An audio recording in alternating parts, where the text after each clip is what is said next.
Amen. Diana Bidamia Saudi Jared Dilaha Lim your Guevare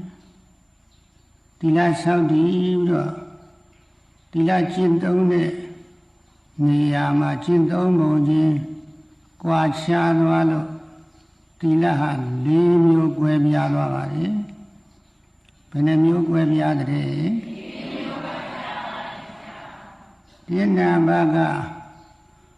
Hana Bagia Dila Soyochi Aposite Dila Nina Baga Titi Bagia Dila Dio Nya Aposite Dila Dona Baga Videda Bagia Dila Tudo Aposite Dila Lena Baga Nebida Bagia Dila How crazy a posted Dila Diana Bidamia Saudi Jamet Dila Saudi Jamet Dila Saudi Video Jindone Niyama Jindon Bonji Mature Dwajao Benimio Guedale Limio Guedale Hana Bagia Dila Velo Saudi Jale Pali and Dibili Dita Bo Gone Hana Gadabo, Bagia Gadabo Hanaga Nyadala Yodala Puravana Boguri Sro Pali Dibili and Dita Hana Nyadala Yodala Yoda Bagia Aposida Yoda Aposida Dila Titi Bagia Dila Titi Sra Tira Tira le Tine Tijine Yadire Tine Tijin Namushi Nega Diniama Yadire Tijime Tininga Tira Mogu Titiga Tira Bagia Aposida Tio Nya Aposida Dila Videda Bagia Dilama Videda Tura Nama Turana Tura Bagiaga Aposida Tura Aposida Dila Nebida Bagia Dilama Nebida Pauquera Bagiaga Aposida Pauquene Aposida Dila Dila Limio Diana Bidamia Saudi Dila Jinja Adhuda Kama Jinja Adhoponia Medusa Dila Ale Limio Guebiadavare Hana Bagia Dila Sura Pelo Saudi Darale Dila Saudi Dila Jura Lemati Dila Biat Alemati Todila Boguri never do a Nitan Sadi Dila Jubia Davo Madilusi Madide Adwajao Hana Yunyan Dila Hana Bagia Dila, Union of Pusida Dila, Sound of Liva Suraya Jopia Madi Saudi Hana Bagini Jopia Madi Saudi Hana Bagini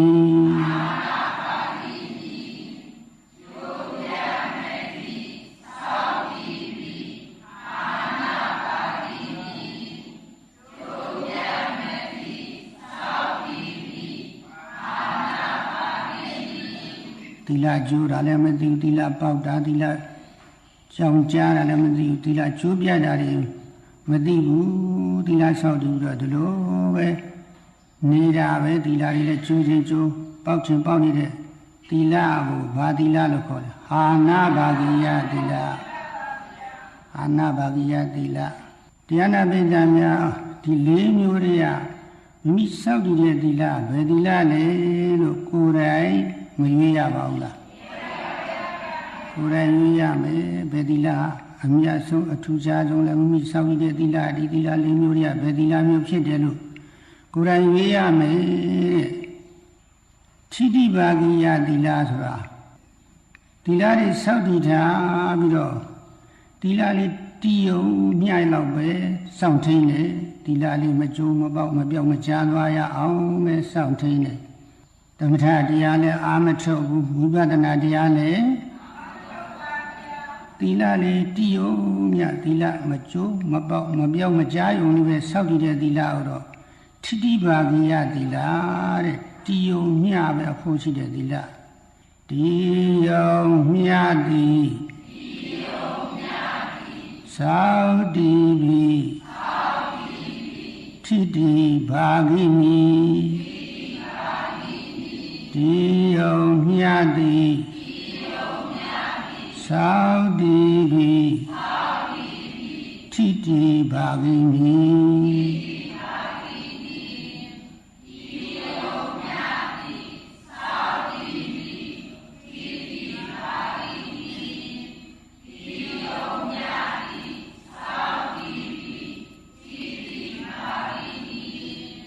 ဒီလာလေးမှတည်ုံလေးလောက်ပဲသမထတရားလည်းအာမထုတ်ဝိပဿနာတရားလည်းအာမထုတ်ဘူးဒီလာလေးတည်ုံတည်ရှိဥမျှပဲအာထုတ်တဲ့ဒီလာကိုတော့ဘာဒီလာလို့ခေါ်တယ်ထိတိဘာဂိယဒီလာထိတိကဒီလာဘာဂိယကအဖို့ရှိတာဒီလာကဒီလာတည်ုံမျှပဲအဖို့ရှိတဲ့ဒီလာကိုဘာဒီလာလို့ခေါ်ဒီဘာဂိယသီလတဲ့ဝိသေသဘာဂိယသီလဆိုတာကတော့ထူးသောအဖို့ရှိတဲ့သီလထူးသောအဖို့ရှိတယ်ဆိုတာသီလတွေစောင့်တည်ပြီးတော့သမထတရားတွေအားထုတ်နေတယ်သီလခံယူပြီးတော့သမထတရားတွေအားထုတ်နေတဲ့သီလကိုတော့ဘာသီလလို့ခေါ်ဝိသေသဘာဂိယသီလထူးတဲ့အဖို့ရှိတဲ့သီလပဲသမထရှုသည်သောတိပိဝိသေဘာဂိမိသမထရှုသည်သောတိပိဝိသေဘာဂိမိ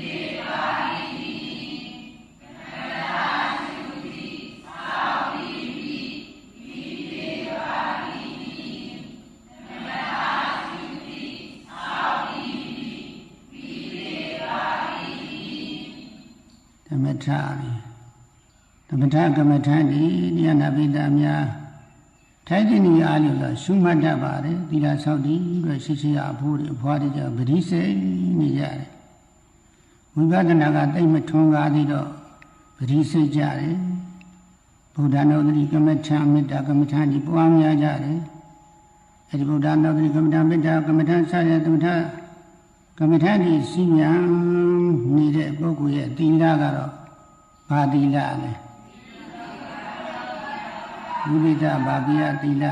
ထူးတဲ့အဖို့ရှိတဲ့သီလပဲတဲ့အဲဒီသမထလေးတွေပြန်ပြီးတော့အကျိုးတရားနဲ့တကူကသိထားလို့ရှိရင်သမထကမ္မထာကိုလည်းဘိုးတော့ပွားများလို့ကောင်းပါတယ်ဘိုးပြီးတော့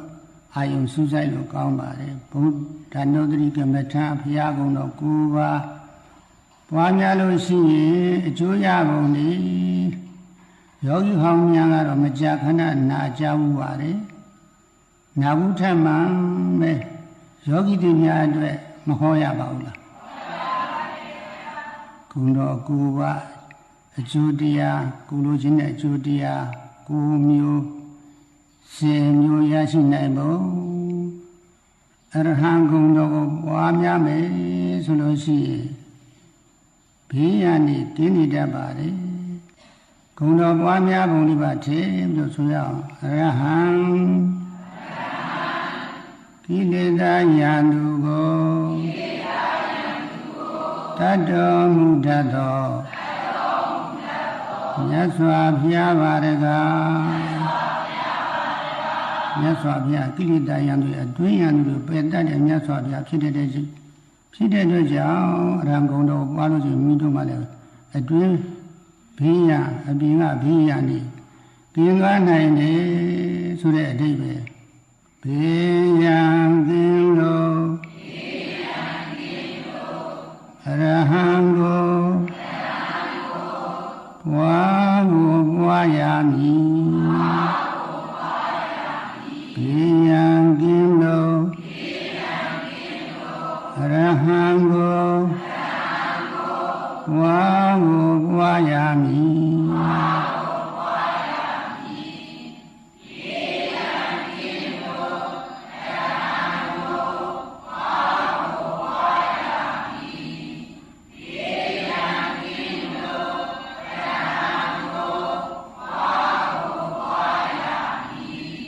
မိမိမှာဘေးရန်နေဖြစ်လာနိုင်တယ်လို့ထင်တဲ့အခါလဲအရဟံဂုဏ်တော်ပဲပွားများပါတကယ်တော့ဘေးရန်နဲ့ရင်ဆိုင်နေရတဲ့အခါမှာလဲဘယ်ဂုဏ်တော်ပွားမလဲ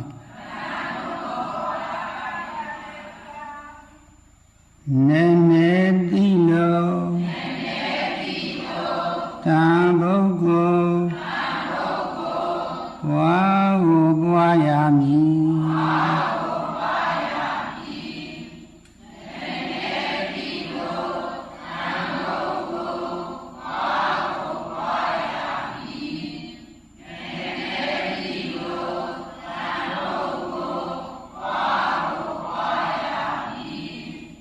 ဝါဘုံနိဗ္ဗာန်ဆိုရအောင်သမ္မာတံဗုဒ္ဓောဘလုံးစုံသောတရားတို့ကိုမဖောက်မပြန်ဘုရားတိုင်းဤတော်မူပြီးတော့မြတ်စွာဘုရားပါရကမြတ်စွာဘုရားအလုံးစုံသောတရားတော်ကိုဖောက်ပြန်ကိုယ်တိုင်သိတော့မြတ်စွာဘုရားဖြစ်တယ်လို့မြတ်စွာဘုရားဂုဏ်တော်ပွားများတဲ့ပုဂ္ဂိုလ်ကလည်းအလုံးစုံသောတရားတော်မဖောက်ပြန်ကိုယ်တိုင်သိတဲ့မြတ်စွာဘုရားဂုဏ်တော်ကြောင့်နဲ့နေတဲ့ခက်ခဲတဲ့အရာဝတ္ထုတွေဖြည့်ဆိုရမယ့်အခါသူတို့ဘာတွေမဖြည့်ဆိုနိုင်တော့ကိုဖြည့်ဆိုလာနိုင်တတ်ပါတယ်ခက်ခဲတဲ့နေတဲ့သံဝေကြီးတွေဖြည့်ရတော့မယ်ဆိုရင်ဘယ်ကုံတော်ပွားရမလဲနေနေတိလို့တံဘုဂ္ဂိုလ်ဘွားကိုပွားရမည်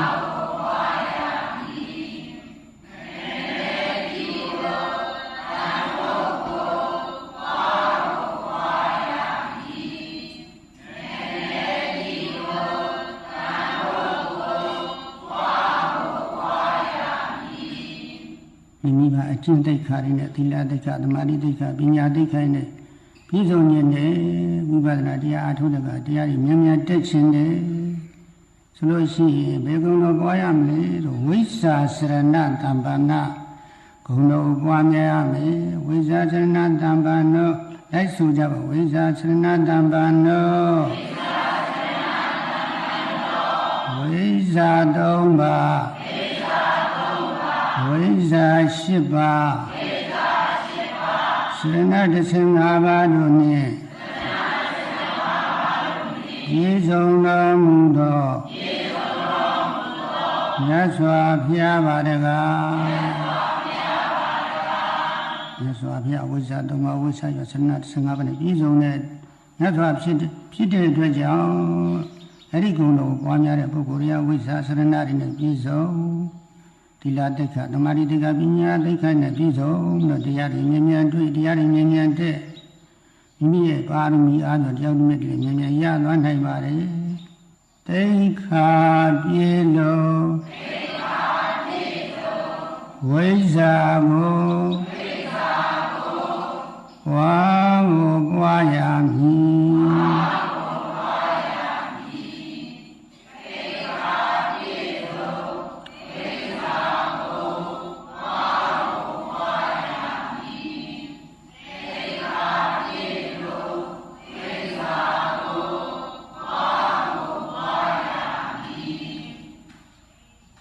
သီလတိတ်ခသမာဓိတိတ်ခပညာတိတ်ခနဲ့မိမိမှာပြည့်စုံနေမှာလေဆိုဘယ်ကုံတော်ပွားများပါမယ်ဒီသွားတဲ့အခါဘေးရန်အန္တရာယ်မရှိဘဲနဲ့ကိုယ်သွားခြင်းအရာကိုချမ်းချမ်းသာသာနဲ့ ရောက်သွားခြင်းနဲ့ဆိုလို့ရှိရင်တော့သူကတော်ဘုံတော်ကိုပွားမြရမယ်တဲ့သူကတော်ကောင်းသောနိဗ္ဗာန်သို့ကြွားသွားတော်မူသောမြတ်စွာဘုရားပါတကားမြတ်စွာဘုရားကောင်းသောနိဗ္ဗာန်သို့ကြွားသွားသလိုမိမိတို့သွားတဲ့ခရီးရလည်းကောင်းသောသွားခြင်းဒီသွားလို့သူကတော်ကို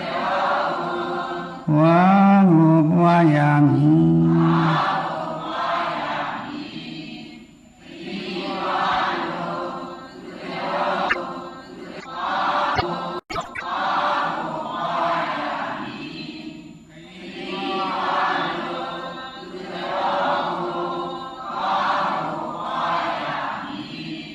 မြတ်စွာဘုရားဆင်းရဲခတ်တဲ့ချုပ်ရပြည့်နိဗ္ဗာန်ကိုကြွသွားတယ်လို့မိမိသွားတဲ့ခရီးရလဲကောင်းသောသွားခြင်းမိမိသွားတဲ့ခရီးရလဲကောင်းသောသွားခြင်းဖြစ်တယ်ပြီးအန္တရာယ်မရှိဘဲနဲ့မိမိသွားခြင်းအရသို့ချမ်းသာသောရောက်သွားနိုင်တယ်ဆိုတဲ့အဓိပ္ပာယ်အရေးကြီးတဲ့စကားတွေပြောရတော့မယ်ဆိုလို့ရှိရင်သူကတော်ကုံတော်ပဲပွားများရမယ်သူကတော်ကောင်းသောစကားကိုဆိုတော်မူတတ်သောမြတ်စွာဘုရားပါတကားမြတ်စွာဘုရားကောင်းတဲ့စကားတွေအကျိုးရှိတဲ့စကားတွေကိုပြောဆိုသလိုမိပြောတဲ့စကားတွေအကျိုးရှိတဲ့စကားတွေဖြစ်ပြီးတော့သူတို့ဘာတွေအလုံးမလိုက်နာကြတယ်ကိုယ်စကားတွေသူတို့ဘာတွေနားထောင်အောင်လိုက်နာခြင်းအောင်စကားတွေပြောရတော့မယ်ဆိုလို့ရှိရင်ဘယ်ကုံတော်ပြောရဘယ်ကုံတော်ပွားများပါ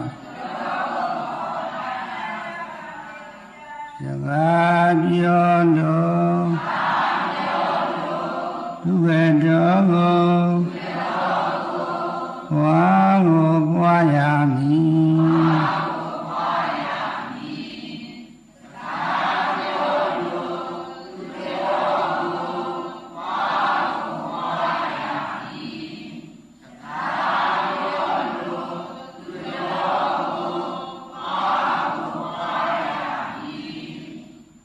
လောကကြီးအရာထူးထူးခြားခြားသိချင်တဲ့သူများတွေမသိနိုင်တဲ့အကြောင်းအရာတွေကိုသိချင်တဲ့တရားဇာတပစ္စည်းတွေကိုဖော်ထုတ်ရတော့မယ်ပစ္စည်းတွေပြောက်တဲ့ကရှာရတော့မယ်လူပြောက်တဲ့ကရှာရတော့မယ်ဆိုလို့ရှိရင်လောကဝိတုခုံကိုပွားများရမယ်လောကဝိတု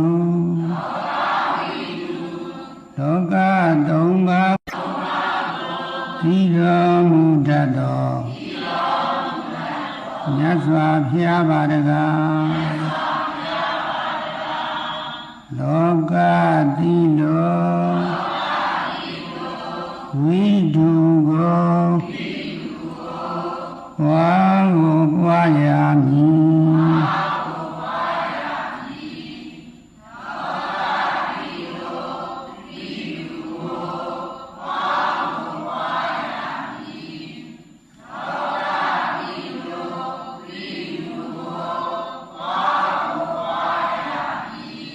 လောကကြီးအရာအမှန်တည်းသိချင်ပါတယ်သူများတွေမသိနိုင်တဲ့လောကကြီးအရာသိချင်ပါတယ်ဆိုလို့ရှိရင်လောကဝိတုဂုဏ်တော်ပဲပွားများပါပစ္စည်းပြောင်းသွားတဲ့အခါလောကဂုဏ်တော်လောကဝိတုဂုဏ်တော်ပဲပွားများပြီးရှားကြည့်ပါလူပြောင်းသွားတဲ့အခါလောကဝိတုဂုဏ်တော်ပွားများပြီးရှားလို့ရှိရင်တွေ့လာတတ်ပါတယ်ဆိုတဲ့အထိပ္ပယ်တဏှပိတမေယုံမယုံပါရဲ့လားမြတ်စွာဘုရားဂုဏ်တော်ကလည်းအနန္တဂုဏ်တော်ရဲ့အာနုဘောကလည်းအနန္တအနန္တဆိုတော့ကိုလိုခြင်းနဲ့ဂုဏ်တော်ကိုပွားများရင်ကိုလိုခြင်းနဲ့အကျိုးတရားတွေမရလာနိုင်ပါဘူးလားနိုင်တယ်လောကဝိရောမရင်ကြီးသေးတဲ့ကလေးသူငယ်များဆိုးစွားနေတဲ့သူကလေးသူငယ်များကိုအဆုံးမပေးရတော့မယ်ဆိုလို့ရှိရင်အနုတ္တရပုရိသဓမ္မတရတိဂုဏ်တော်ကိုပွားများပြီးတော့ရှင်ကြီးအောင်ပြောပြရမယ်တဲ့ဆုံးမစကားတွေပြောခြင်းတဲ့ကအနုတ္တရပုရိသဓမ္မတရတိဂုဏ်တော်ပွားများပြီးတော့ဆုံးမစကားပြောကြပါဆုံးမပြီးလို့ နုတရောကိုဝါကိုပွားရမည်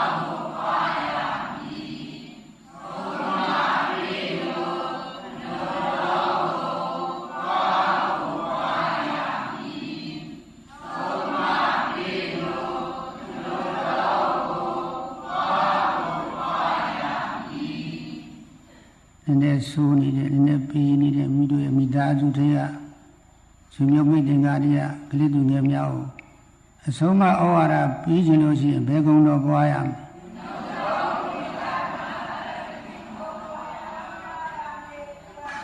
အနုတရောပုရိသဓမ္မတရတိမြင်ကြည်သေးသောယောက်ျားနတ်ယောက်ျားသစ္စာယောက်ျားတို့ကိုမြင်ကြည်အောင်ဆုံးမတော်မူတတ်သောမြတ်စွာဘုရားပါရကားဆုံးမပေးလို့အနုတရောကိုဝါကိုပွားရမည်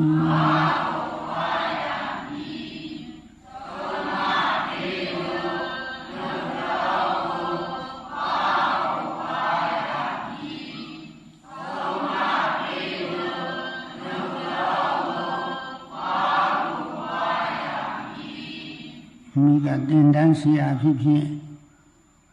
တင်ကြားပြရတော့မယ်ပို့ချပြရတော့မယ်အခါမှာတော့တထဒီဝမနုဿနာဂုဏတော်ပွားများရမယ်တထဒီဝမနုဿနာနတ်လူတို့ဤဆရာဖြစ်တော်မူသော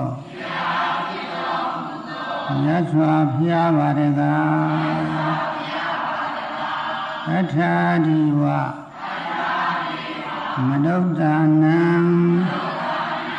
နတ်လူတို့ဤဆရာဖြစ်တော်မူသောမြတ်စွာဘုရားပါရကားသူကြီးအောင်တထဒီဝ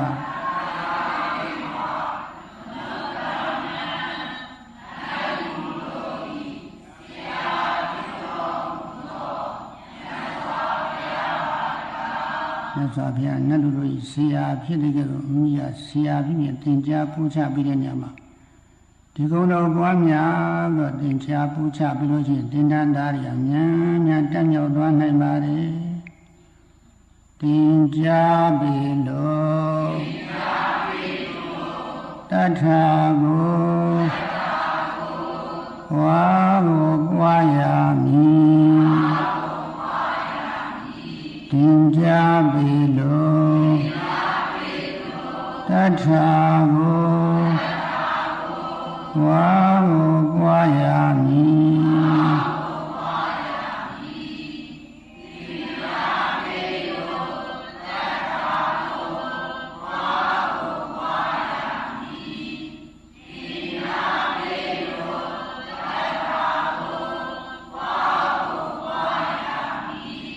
မိကတတ်ပညာတွေသင်ရတယ်သင်ရမယ့်အခါမှာတော့ဘုဒ္ဓဘုံကိုပွားများပေးရမယ်ဘုဒ္ဓဘုံကိုပွားများပြီးတော့သင်မယ်ဆိုလို့ရှိရင်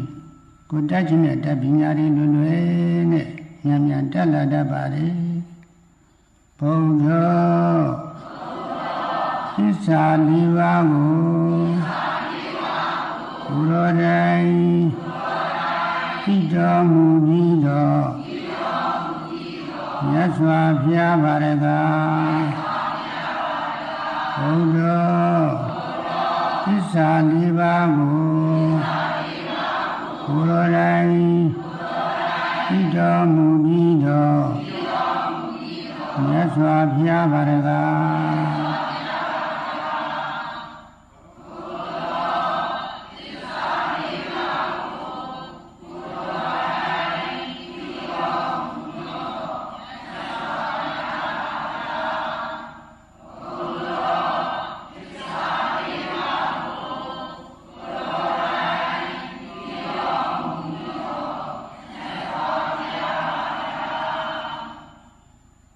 အတ္တတင်လိုဘုဒ္ဓကိုပွားကိုပွားရမည်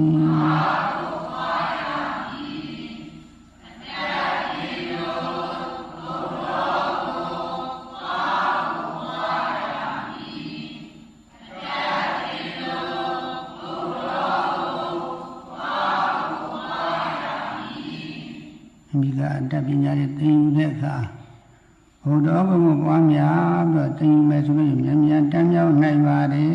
ဆိုတဲ့အဓိပ္ပာယ်ယောဂိစ္စအမျိုးမျိုးတွေပြီးခြင်းနဲ့ကိစ္စဝါဝါတွေမိမိဆောင်ရွက်တဲ့ကိစ္စဝါဝါတွေအလွယ်တကူနဲ့ပြီးခြင်းနဲ့မိမိလိုချင်တဲ့အကျိုးတရားလေးတွေကိုလည်းလွယ်လွယ်နဲ့ရရှိခြင်းနဲ့ဆိုလို့ရှိရင်တော့ဘဂဝါဘဂုံတော်ကိုပွားများရမယ်ဘဂဝါဘုံတော်6ပါးနှင့်ပြည့်စုံတော်မူသောမြတ်စွာဘုရားပါတကားဆုကြည်အောင်ဘဂဝါဘုံတော်6ပါးနှင့်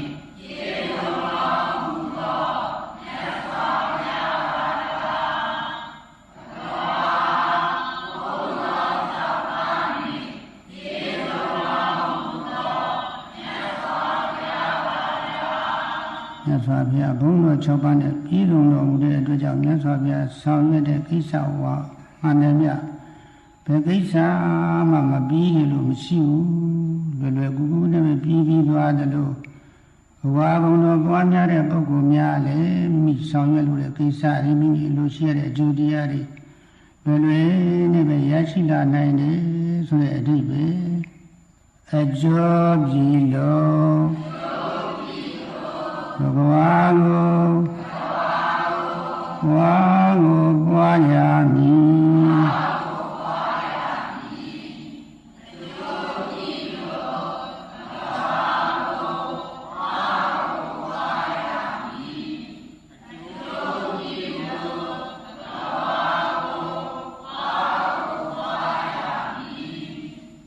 ဘာကုံတော်ပွားများပါ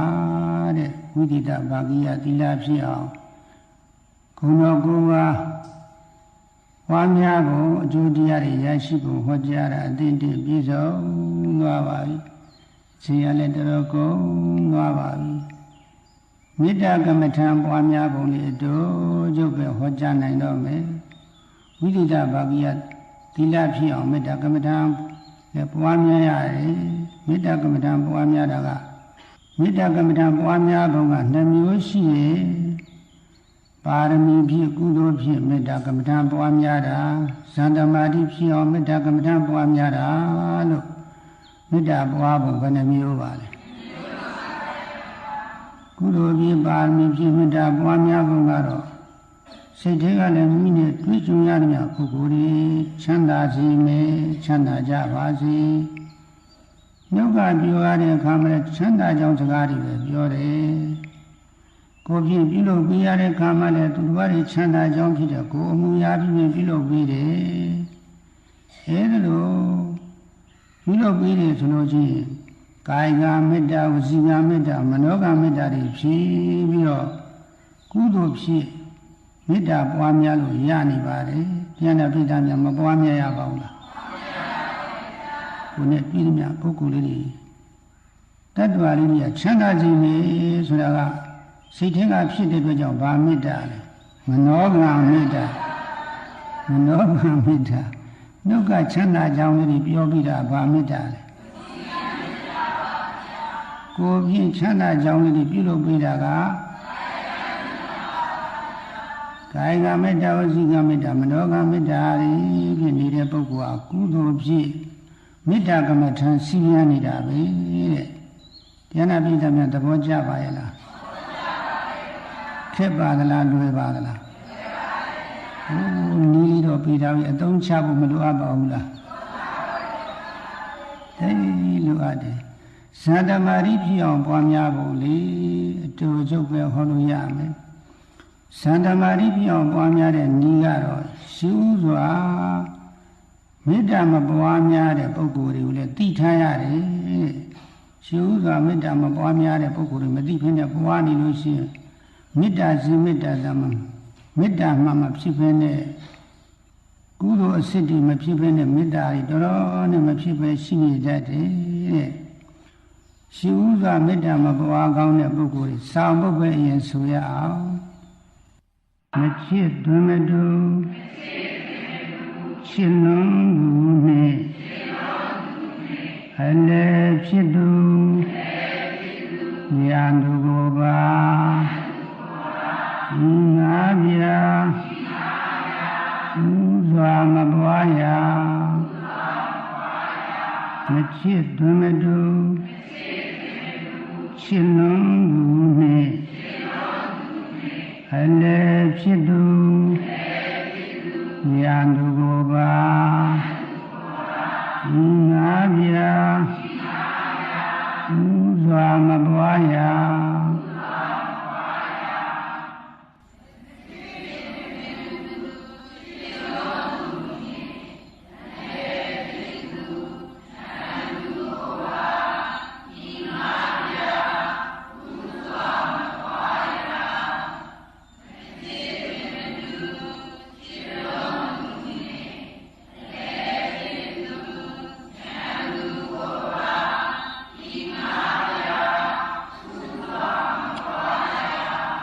မချစ်တဲ့ပုဂ္ဂိုလ်ကိုလည်းရှိဥစွာမေတ္တာတော်မပွားများပါနဲ့တဲ့မေတ္တာတွေတော်တော်နဲ့မဖြစ်လာနိုင်ပါဘူးကိုမမခင်မမချစ်ပါမချစ်ပဲသူ့ကိုဥစွာသွားပြီးပွားလို့ရှိမေတ္တာဓာတ်တွေတော်တော်နဲ့မှဖြစ်လာပါမလားအသွင်မတူတဲ့ပုဂ္ဂိုလ်တူတယောက်လည်းသွားမပွားနဲ့အမျိုးသမီးတယောက်ကအမျိုးသားတူတဲ့ကိုရှိဥစွာသွားမပွားနဲ့တဲ့အမျိုးသားတယောက်တည်းကလည်းအမျိုးသမီးတယောက်တည်းကိုရှိဥစွာသွားမပွားနဲ့ဘာဖြစ်လာတဲ့လောဘတဏှာဖြစ်လာတတ်တယ်အလေဖြစ်သူမချစ်လို့မမုန်းလို့တဲ့ပုဂ္ဂိုလ်လည်းရှိဥစွာသွားမပွားပါနဲ့မေတ္တာတဖြစ်တာနှီးနေတတ်ပါလေရန်သူဖြစ်တဲ့ပုဂ္ဂိုလ်လည်းရှိဥစွာသွားမပွားနဲ့တဲ့ဒါတော့တရားနာပြည်သားများသိပြီးသားသွားပွားရင်ဘာဖြစ်တတ်ပါလဲမေတ္တာမဖြစ်တဲ့ပြင်ဒေါသဖြစ်သွားတတ်တယ်တဲ့အဲ့ဒါလည်းအရင်မပွားရဘူးဒါဖြင့်ဘုရုကိုမေတ္တာရှိဥစွာပွားရမယ်မိမိကိုယ်ကိုမိမိရှိဥစွာမေတ္တာပွားရမယ်အတ္တတမပိမာနတ္ထိကြားဘူးပါရဲ့လားမိမိနဲ့တူသောပုဂ္ဂိုလ်ချစ်တဲ့ပုဂ္ဂိုလ်ရဲ့လို့ရှိသလားမရှိဘူးလားမိကိုယ်ကိုမိခြေဆုံးဖြစ်တော့ကြောင့်မိကိုယ်မိရှိဥစွာမေတ္တာပွားရင်မေတ္တာတတ်ထူထောင်ပြီးသားဖြစ်သွားတယ်တဲ့အတူတူချင်းချင်းနဲ့ဟောလို့ရမယ်အချိန်ကတော်တော်ကုန်တော့ပါငါဒီဝိယံကိမာစေစိတ်စီရဲ့ကိမာစေကိုယ်စီရဲ့ကိမာစေကိုယ်စိတ်နှဖျားသင်္သာစွာဖြင့်မိခန္ဓာဝန်ကိုလက်ဆောင်နိုင်ပါစေမိကိုမိရှုစွာမေတ္တာပွားရမယ်မိကိုမိရှုစွာမေတ္တာပွားလိုက်တော့မေတ္တာတတ်တယ်ကိုမိချမ်းသာခြင်းတလို့သူရတဲ့ပုဂ္ဂိုလ်လည်းချမ်းသာခြင်းကြမှာပဲချမ်းသာကြပါဆိုတော့မေတ္တာတတ်လွယ်လွယ်နဲ့ထူထောင်လို့ရတယ်တဲ့ဒါပြီးမှချစ်ခင်ရတဲ့ပုဂ္ဂိုလ်တွေပွားရမယ်ချစ်ခင်ရသောပုဂ္ဂိုလ်တို့သည်ကိယံကိညာပါစေဆိုကြပါစို့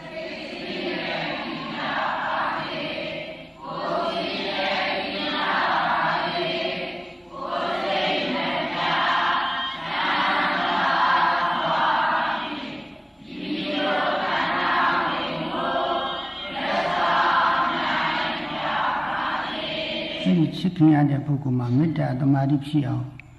ကျင့်များစွာပွားများရမယ်အဲဒီမေတ္တာသမာဓိဖြစ်လာမေတ္တာစံဖြစ်လာပြီးတဲ့အခါကျမှမချစ်လို့မမုန်းလို့တဲ့ပုဂ္ဂိုလ်တွေကိုဆက်လက်ပြီးပွားရမယ်မချစ်လို့မမုန်းလို့သောပုဂ္ဂိုလ်တို့သည် ဘေးရန်ကင်းကြပါစေ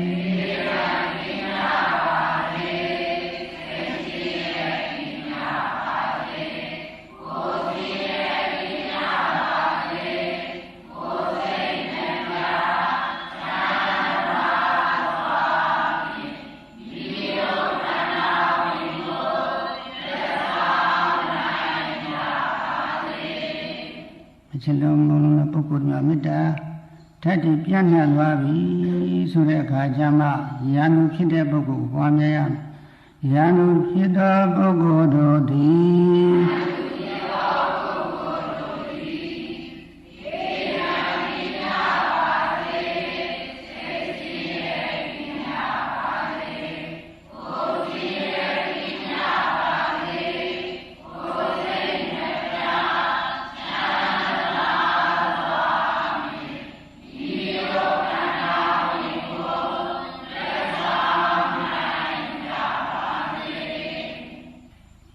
ဖြစ်တဲ့ပုဂ္ဂိုလ်နောက်ဆုံးဘဝဓမ္မထကမ္မထာမေတ္တာကမ္မထာဝါမြာသီလဆောက်တည်ထားတော့ဓမ္မထကမ္မထာနိပွားများအားထုတ်နေတဲ့သီလကိုတော့ဝိသီသာဘာဂိယသီလဓမ္မထရှုသည်ဆောက်တည်ပြီးဝိသေဘာဂိမိ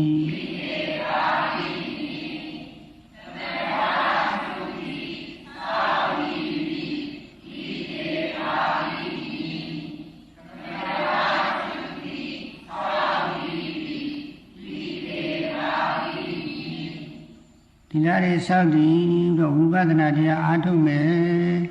အားထုတ်နေမယ်ဆိုလို့ရှိရင်ထိုပုဂ္ဂိုလ်ရဲ့သီလနိဗ္ဗိဒဘာဂိယသီလဖောက်ခွဲခြင်းဖို့ရှိတဲ့သီလတဲ့ဝိပါရှုတိစောင့်တည်ပြီး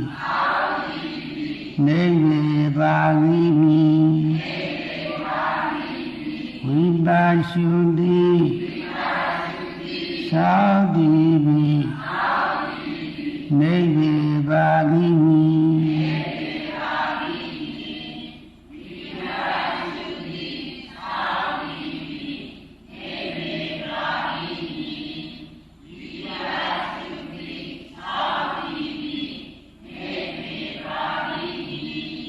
နိဗ္ဗေဒဘာဂိယသီလဆိုတာဖောက်ခွဲခြင်းအဖို့ရှိတာ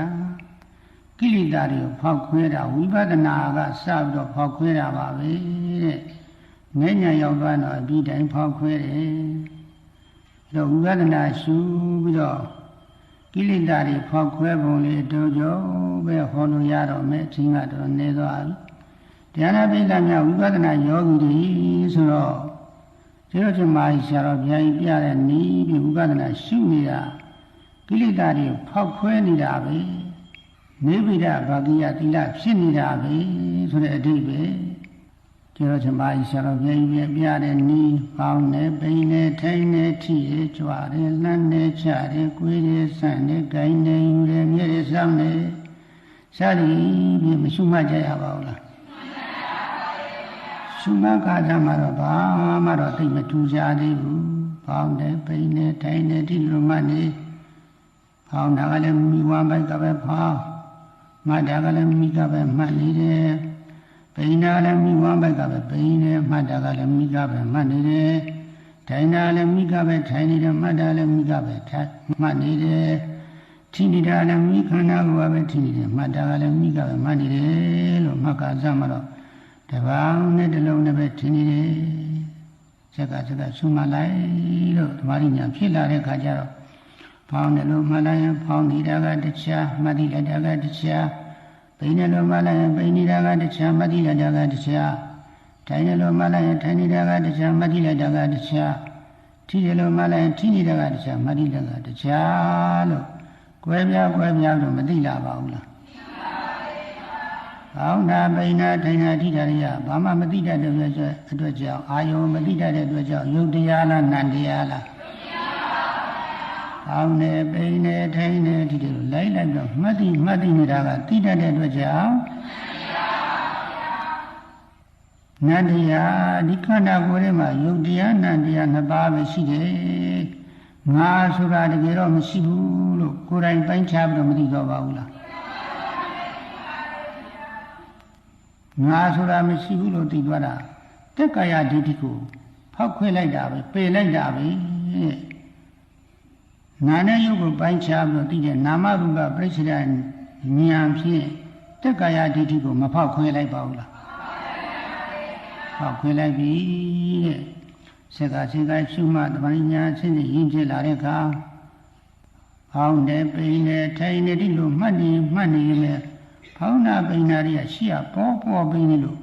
မတ္တိစိတ်ကနောက်ကလိမ့်မှတ်နေရတာပဲထိုင်နာထိတာတွေကရှိနေလို့ပေါ်ပိနေလို့မတ္တိစိတ်ကမှတ်နေရတာပဲဖောင်းနာပိန်နာထိုင်နာထိတာတွေကအကြောင်းတရားပဲမတ္တိစိတ်ကဒုတိယပဲဒီလိုသိသွားတယ်ပစ္စယပရိက္ခဉာဏ်အကြောင်းနဲ့အကျိုးကိုသိတာဘာဉာဏ်အဲဒီပစ္စယပရိက္ခဉာဏ်ဖြင့်ပစ္စယပရိက္ခေနပစ္စယပရိက္ခဉာဏ်ဖြင့်အာဟိတုကဝိသမတေဟေတုဒိဋ္ဌိနံအာဟိတုကဒိဋ္ဌိဝိပသမဟုဝိသမဟေတုဒိဋ္ဌိတို့ကိုဘာနာပေခြင်းဟောတိဖြစ်ဝါဖောက်ခွဲခြင်းဟောတိဖြစ်ပစ္စယပရိက္ခဉာဏ်ကိုရောက်သွားတဲ့အခါအာဟိတုကဒိဋ္ဌိနဲ့ဝိသမဟိတုဒိဋ္ဌိတွေကိုဖောက်ခွဲလိုက်ပြီတဲ့အာဟိတုကဒိဋ္ဌိဆိုတာအကြောင်းမရှိဘဲနဲ့အလိုလိုချမ်းသာတယ်အလိုလိုဆင်းရဲတယ်လို့ယူဆတဲ့ဝါဒပစ္စယပရိက္ခဉာဏ်ရောက်သွားတဲ့ယောဂီပုဂ္ဂိုလ်ကအကြောင်းနဲ့အကျိုးကိုကိုယ်တိုင်သိထားတယ်အကြောင်းကောင်းရဲ့အကျိုးကောင်းရဲ့အကြောင်းဆိုရဲ့အကျိုးဆိုတယ်ကိုယ်တိုင်မသိပါဘူးလားအကြောင်းမရှိဘဲနဲ့အလိုလိုချမ်းသာတယ်အလိုလိုဆင်းရဲဆိုတဲ့အာဟိတုကဒိဋ္ဌိကိုမဖောက်ခွဲလိုက်ပါဘူးလားဖောက်ခွဲလိုက်ပြီတဲ့ဝိသမဟိတုဒိဋ္ဌိဆိုတာဖန်ဆင်းဝါဒတဲ့လူပုဂ္ဂိုလ်တ attva တို့မြမဘိကနုကောင်းမြင်ပုံတရားဆတဲ့ဒီလိုပုဂ္ဂိုလ်တွေကဖန်ဆင်းတာဖန်ဆင်းတာကအကြောင်းတကုရှင်တွေမေတ္တာကရုဏာရှင်တွေဆိုတော့ဖန်ဆင်းတော့ကတော့အကောင်လုံးကောင်းအောင်လို့ဖန်ဆင်းတာပါပဲလူတွေပုဂ္ဂိုလ်တ attva တွေလာဖြစ်တဲ့ခါကျတော့အကောင်ကြီးပဲအကောင်လုံးဖြစ်ကြပါရဲ့လား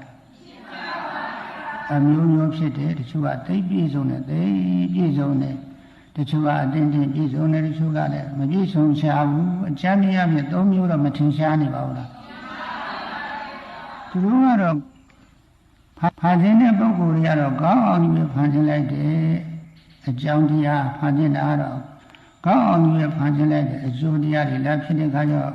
ကောင်းတာရောအတင်းတင်းကောင်းတာမကောင်းတာရောမဖြစ်လာပါဘူးလားအကြောင်းနဲ့အကျိုးတူပါရဲ့လားမတူတာဝိတမတဲ့မတူတာဘာလို့ခေါ်ဝိတမဟိတုဒိဋ္ဌိတဲ့အဲ့ဒီဝိတမဟိတုဒိဋ္ဌိကိုလည်းပစ္စယပရိက္ခဉာဏ်ရောက်တော့တဲ့ယောဂီပုဂ္ဂိုလ်ဟာဖောက်ခွဲလိုက်ပြီပစ္စယပရိက္ခဉာဏ်ဖြင့်မဖောက်ခွဲလိုက်ပါဘူးလားနိဗ္ဗိဒဘာဂိယသီလဖြစ်ပုံလေးပြောပြတဲ့ဖောက်ခွဲတာကိုနိဗ္ဗိဒတဲ့နိဗ္ဗိဒတဲ့ပစ္စယပရိက္ခဉာဏ်ဖြင့်အာဟိတုကဒိဋ္ဌိနဲ့ဝိသမဟိတုဒိဋ္ဌိဒီနှစ်ပါးကိုဖောက်ခွဲလိုက်ပြီဘာသီလပါတယ်နိဗ္ဗိဒဘာဂိယသီလဓမ္မတဏ္ဍဉာဏ်ကိုရောက်သွားတဲ့အခါကျတော့အဟံမမတိအဟံမမဟူဂါတယူသောဂဟတယူသောအယူကိုဘာနာပေခြင်းဤဟောတိဖြစ်အနိစ္စပဲဒုက္ခပဲအနတ္တပဲလို့သုံးတာပြီးသိတဲ့ဓမ္မတရဉာဏ်ရောက်သွားတဲ့ကဟံငါမမငါဤဥစ္စာဆိုဒီအစွဲတွေကိုဖောက်ခွဲလိုက်ပြီတဲ့နောက်ဥဒိယပြဉာဏ်တို့ရောက်ပေါင်းနေပိန်နေထိုင်နေထိလေစက်နဲ့ရှုမှတ်နေဉာဏ်စဉ်အစဉ်တဲ့သွားဓမ္မတရဉာဏ်ကလွန်သွားပြီးတဲ့ကဥဒိယပြဉာဏ်မရောက်သွားပါဘူးလားပေါင်းနေလို့မှတ်လိုက်ရင်ဖောင်းစားနဲ့ဖောင်းစိုးအထူးထင်ရှားလာတယ်ပိန်လို့မှတ်လိုက်လဲပိန်စားနဲ့ပိန်စိုးအထူးထင်ရှားလာတယ်ဖောင်းစားကဖြစ်ဖောင်းဆုံးကြတော့ပိန်စားကဖြစ်ပိန်ဆုံးကြတော့ရောက်သွားကစားဖောင်းစားနဲ့ဖောင်းဆုံးပိန်စားနဲ့ပိန်စိုးအထူးထင်ရှားလာတယ်နောက်တော့အရင်ပိုင်းကိုရောက်သွားတဲ့အခါကျတော့ ဖောင်းတယ်လို့မှတ်ရင်ဖောင်းတဲ့ထဲမှာလည်းအစင်းစစ်ဖြစ်ပြီးတော့ပြည့်သွားတာပိန်တယ်လို့မှတ်လိုက်တဲ့ပိန်တဲ့ထဲမှာအစင်းစစ်ဖြစ်ပြီးတော့ပြည့်သွားတာရုပ်ဆောင်မြတ်တော့ကိုယ်တိုင်မတွေ့ရပါဘူးလားဖြစ်တာနဲ့ပြည့်တာထင်ရှားလာတယ်ဖြစ်တာကိုမြင်တော့ဝိရိယဓာတနိနာအဖြစ်ကိုမြင်တော့ဥစ္စိဒဒိဋ္ဌိယဥစ္စိဒဒိဋ္ဌိကိုဘာနာပဲခြင်းဒီဟောတိဖြစ်နေတာကိုမြင်တော့ဘဝရိယာပြတ်သွားတယ်ဥစ္စိဒဒိဋ္ဌိယူလူစုရာတဘဝပဲနောက်ဘဝမရှိဘူးဆိုရင်ဥစ္စိဒဒိဋ္ဌိယူမပယ်လိုက်ပါဘူးလားဖြစ်နေတာကိုမြင်နေရတော့ဥစ္စိဒဒိဋ္ဌိပြတ်သွားတယ်ဆိုတော့မိစ္ဆာအာယူကိုမပယ်လိုက်ပါဘူးလားပယ်လိုက်တယ်ဖောက်ခွဲလိုက်ပြီတဲ့ဝေယဓာတယနိနာအပြည့်ကိုမြင်တဲ့ဖြင့်တတရာဒိဋ္ဌိယတတရာဒိဋ္ဌိကိုဘာနာပေခြင်းဤဟောတိဖြစ်ဣတိဣတောအထရာချယောထရာဆရာသည်တာဝနိတိကောင်းစွာမသွေဖွင့်ပြတော်မူခဲ့ပါပေတည်း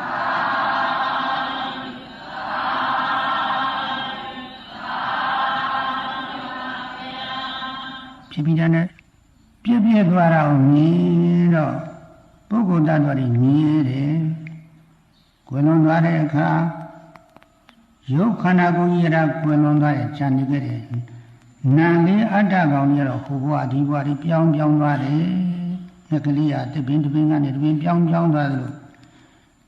နာကလေးကတော့ဝိညာဉ်ကလေးကတော့တဘဝကိုတဘဝပြောင်းသွားတယ်လို့သူတို့ယူတဲ့အယူဟာတတ္တရဒိဋ္ဌိတတ္တဝါတွေမြဲတယ်လို့ယူတာဟုတ်ဘာဒိဋ္ဌိတတ္တရဒိဋ္ဌိ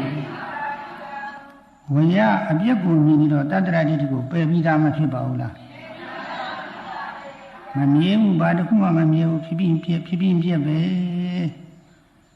အပြည့်ကိုမြင်တော့တတ္တရဒိဋ္ဌိကိုပယ်တယ်တတ္တရဒိဋ္ဌိကိုဖောက်ခွဲလိုက်တာပါပဲတဲ့ဖောက်ခွဲတယ်ဆိုတာမထင်ရှားပါဘူးလားဝိပဿနာဉာဏ်ကနေပြီးတော့ဒိဋ္ဌိရဲ့မျိုးတွေဖောက်ခွဲတာဝိပဿနာဉာဏ်အားထုတ်နေတဲ့ပုဂ္ဂိုလ်တွေကိုယ်တိုင်မဲ့ထင်ရှားတဲ့သီလတွေစောင့်တည်ပြီးတော့တရားနာပိဋကမြောက်ဝိပဿနာတရားတွေအားမထုတ်နေရပါဘူးလားအဲဒီတရားနာပိဋကမြောက်စောင့်တည်တဲ့သီလဘာသီလလဲနေပိဋကဘာကိယသီလဖောက်ခွဲခြင်းအဖို့ရှိတဲ့သီလပဲဝိပါရှုတိသောတိပိနေဘေဘာဂိမိ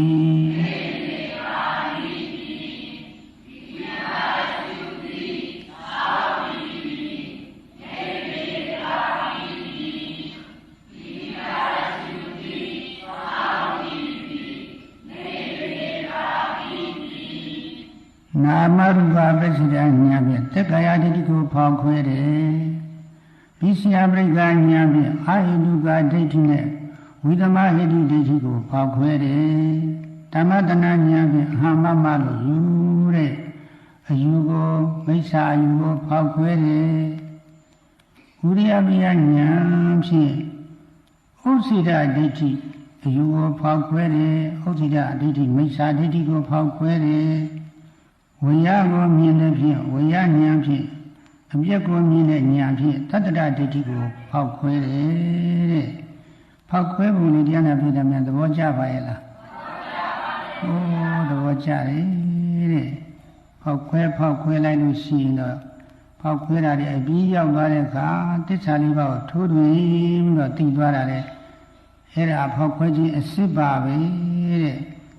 ဝိပဿနာရှုနေတာသစ္စာလေးပါးကိုထိုးထွင်းသိခြင်းကိစ္စလည်းပြီးနေတယ်သစ္စာလေးကိုထိုးထွင်းဖောက်ခွဲပြီးတော့သိတာကိုဆရာများအဓိကအားဖြင့်အဲ့ဒါလူရင်းပဲလို့ဖွင့်ပြကြပါတယ်သစ္စာလေးပါးကိုထိုးထွင်းပြီးတော့သိလိုက်တာအမှန်တိုင်းသိသွားတာဖောက်ခွဲပြီးတော့သိသွားတာပါပဲသစ္စာလေးပါးသိပုံ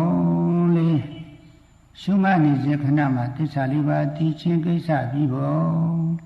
ရောသောများတော့မကြာခဏ နာကြားနေရပါယောဂီတင်များအတွက်ထဲမှာပြီးတော့မဟောကြားပြီးပါဟောကြားပြီးရပါတယ်စာဖို့အရင်ဆိုလိုက်ရအောင်ဘဝတိပဲဆိုင်ရှိခိုင်ရှုပါဤလေးပြမှန်စွာသိရမည်ဘဝတိပဲဆိုင်ရှိခိုင်ရှုပါဤလေးပြမှန်စွာသိရမည်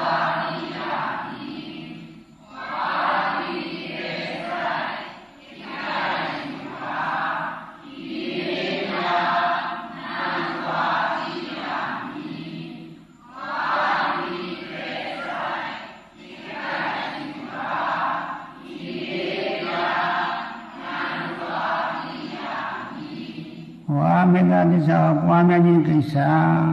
ဒီဒုက္ခသစ္စာကိုပိုင်းခြား၍သိခြင်းကိစ္စပဲသမုဒယသစ္စာကိုပယ်ခြင်းကိစ္စဆိုင်និရောဓသစ္စာကိုဆက်ရောက်ခြင်းကိစ္စဒီကိစ္စ၄ချက်လုံးပြီးသွားပါတယ်ဝိပဿနာတရားရှုမှတ်ပွားများနေလို့ရှိရင်တဲ့ဖောင်းတယ်လို့မှတ်တဲ့ထဲမှာသစ္စာလေးပါးသိချင်းကိစ္စပြီးပုံလေးအတူတူပဲဟောလို့ရတော့မယ်။ပြင်လို့မှတ်တဲ့ခါမှဒီတိုင်းပဲမမှတ်ရပါဘူးလား။မှတ်ရပါဘူး။ဖြည်းလို့မှတ်တဲ့ခါမှလည်းတိုင်းလို့မှတ်တဲ့ခါမှလည်းသစ္စာလေးပါးပိုင်းခြားပြီးသိချင်းကိစ္စပြီးနိုင်တယ်။ဘွာမဂ္ဂင်၈ပါးကိုပွားများခြင်းကိစ္စပြီးတယ်မဂ္ဂင်၈ပါးဆိုတာဟာသီလမဂ္ဂင်က၃ပါးသမာဓိမဂ္ဂင်က3ပါးပညာမဂ္ဂင်က2ပါးသီလမဂ္ဂင်3ပါးဆိုတာသမ္မာဝါစာသမ္မာကမ္မန္တသမ္မာအာဇီဝအဲဒီသီလမဂ္ဂင်3ပါးဟာဖောင်းတယ်လို့မှတ်နေတဲ့အခိုင်အတန့်မှာပို့တော့စင်ကြယ်နေတယ်သီလမဂ္ဂင်ဆိုတာကိုယ်နဲ့နှုတ်ပြီးလွန်ကျူးလိုက်မှပြည့်သွားတယ်ယခုတော့မှတ်နေတဲ့အခိုင်အတန့်မှာကိုယ်နဲ့လုံးနဲ့လွန်ကျူးဖို့ရမဆိုတာအမြင့်စိတ်နဲ့တော့မလွန်ကျူးတဲ့အတွက်ကြောင့်ပို့တော့မစင်ကြယ်နေပါဘူးလားဘိုးစင်ကြယ်သမာဓိနဲ့ခင်3ပါးဆိုတာဓမ္မဝါယမဓမ္မတတိဓမ္မသမာဓိဘာဝနာလေးပေါ်လာလို့ရှိရင်မှတ်နိုင်ရအောင်ကြောင်းကြစိတ်လိုက်ရတာကိုဓမ္မဝါယမမဲ့ခင်နဲ့ပေါ်လာတာနဲ့မမိဘနဲ့ကပ်ခနဲ့ဆိုမှတ်လိုက်တာကဘာမဲ့ခင်ဓမ္မတတိမဲ့ခင်တတိကောင်းလို့မှတ်တာတတိမကောင်းရင်တော့မှန်ဟောင်းစားကဖောင်းလုံးတဲ့အောင်စိတ်ကလေးတစ်ခဏလေးတည်သွားတာကတော့တမ္မာသမာဓိမဲ့ခင်သမာဓိမဲ့ခင်3ပါးလည်းမပါနေပါဘူးလားမပါလို့ရှိအမှတ်ကိုမဖြစ်တော့ပါဘူးတဲ့အမှတ်ဖြစ်နေလို့ရှိရင်ဒီသမာဓိမဲ့ခင်3ပါးပါပြီးသားပဲပညာမဲ့ခင်2ပါးဓမ္မသင်္ကပ္ပဓမ္မာဒိဋ္ဌိဓမ္မသင်္ကပ္ပပြဝိတေဖောင်းတဲ့ပေါ်လို့စိတ်ကလေးတဲတဲ့လေးရောက်တော့တင်ပေးလိုက်တာဓမ္မသင်္ကပ္ပဖောင်းတဲ့ပေါ်လို့စိတ်ကလေးတဲတဲ့လေးရောက်သွားတာနဲ့ဖောင်းနေတာကတရားမှတ်သိလိုက်တာကတရားလို့ယုတ်တရားနံတရား2ပါးကွဲခြားပြီးသိသွားတာကဓမ္မဒိဋ္ဌိမျက်စိရှိပါမပါနေပါဘူးလားပညာမဲ့ခင်2ပါးလည်းပါပြီးတော့မဲ့ခင်10ပါးဖြစ်သွားတယ်သီလမဲ့ခင်က3ပါးသမာဓိမဲ့ခင်ကပညာမဲ့ခင်က2ပါးဖောင်းတယ်လို့မှတ်တဲ့ထဲမှာဒီ10ပါးလုံးမပါနေပါဘူးလားပိန်တယ်လို့မှတ်တဲ့အခါမှာလေထိုင်တယ်လို့မှတ်တဲ့အခါမှာလေထိတယ်လို့မှတ်တဲ့အခါမှာလေမဂ္ဂင်7ပါးပွားများခြင်းကိစ္စမပြီးနေပါဘူးလားဝါတော့တိဒုက္ခသစ္စာကိုပိုင်းခြားရသိခြင်းကိစ္စလည်းပြီးတယ်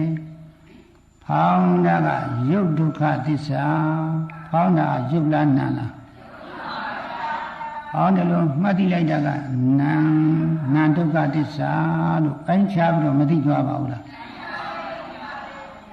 ပိုင်းခြားရသိခြင်းကိစ္စလည်းပြီးသွားတယ်ပဲဖောင်းတယ်လို့မှတ်နေတဲ့ခိုင်တာလိုချင်တတ်မဲ့တဲ့သမုဒယနဲ့လောဘတဏဖြစ်ခွင့်ကိုမရအောင်ဖေ အောင်းတယ်လို့လည်းမှတ်နေသေးတယ်လူလည်းလူချင်းနေတယ်လို့တတ်မဲ့တဲ့စိတ်လည်းဖြစ်နေတယ်လို့ဒီလိုတစ်ချိန်တည်းမှာစိတ်နှစ်ခုတပြိုင်တည်းဖြစ်ကောင်းမလားမဖြစ်ကောင်းဘူးလားမဖြစ်ကောင်းဘူးမှတ်နေတဲ့ခိုင်းတာလောဘတဏ္ဍာတမှုရတဲ့ဆောက်ပေထားပြီးသားပဲပေခြင်းကိစ္စမပြီးနေပါဘူးလားပေခြင်းကိစ္စပြီးနေတယ်ဆိုင်နိရောဓသစ္စာကိုဆက်ရောက်ခြင်းလောဘကိုပယ်လိုက်တော့လောဘချုပ်ငြိမ်းမှတ်နေတဲ့ခိုင်းတာလောဘဖြစ်ခွင့်မရတာလောဘမချုပ်ငြိမ်းနေပါဘူးလားလောဘချုပ်ငြိမ်းတော့လောဘကြောင့်ဖြစ်တဲ့ဥပါဒံလည်းချုပ်ငြိမ်းဥပါဒံချုပ်ငြိမ်းတော့ကံကြီးလည်းကံနဲ့ချုပ်ငြိမ်းတော့ဘဝတွေလည်းဘဝတွေချုပ်ငြိမ်းတော့ဥဉ္ဇနာရင်သိရင်ဆိုရင်ဘုစိတ်ကိုကျွချင်းဆက်သန္တရဒုက္ခတွေလည်းတတိယနိရောဓမဆက်ရောက်နေပါဘူးလားဆက်ရောက်နေတော့သစ္စာလေးပါးကိုထုံးပြီးသိချင်းကိစ္စဖောက်ခွဲခြင်းကိစ္စလည်းမပြီးသွားပါဘူးလားပြီးသွားတယ်နောက်တော့ညာတိနဲ့ဆင်းရဲတက်ပြီးတော့သမုတ်စီတာအပြီးတိုင်ဖောက်ခွဲခြင်းကိစ္စသစ္စာလေးပါးကိုတကယ်နဲ့သိချင်းကိစ္စမညာတော့ရောက်သွားတော့မဖောက်ခွဲလိုက်ပါဘူးလားဖောက်ခွဲလိုက်တယ်ဉာဏ်ပိဋကများသဘောကျပါရဲ့လားအတင်းတင်းပြီးဆုံးသွားပါပြီတဲ့ဤကဲ့သို့ယနေ့ခုခါ၌သီလလေးမျိုးတရားကိုနာကြရတဲ့ဖြင့်နာကြရသောအတိုင်းလိုက်နာကြည်ကြံပွားများအားထုတ်နိုင်ကြပြီလျှင်မိမိတို့လိုရှိရတောင်းတတဲ့တရားလူများများတို့ကိုဒုက္ခကတိအင်းရာဖြစ်တဲ့နိဗ္ဗာန်ချမ်းသာကိုလွယ်ကူသောအခြင်းဖြင့်လင်းဉာဏ်ကဆက်ရောက်၍မျက်မှောက်ပြုနိုင်ကြပါစေကုန်သတည်း